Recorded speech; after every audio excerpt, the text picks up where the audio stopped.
Good morning! Gagawa tayo ng kielbasa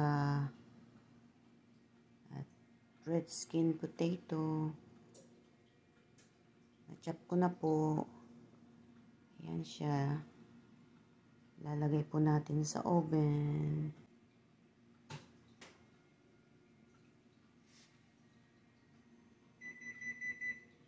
Ready na yung oven natin.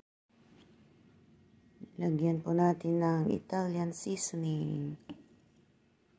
Yan po siya.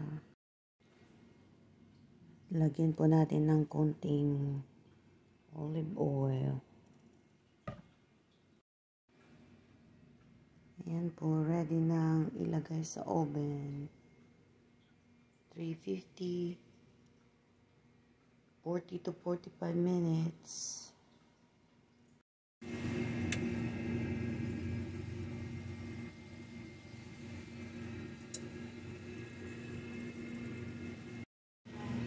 Ito na po yung ating kielbasa with red skin potato.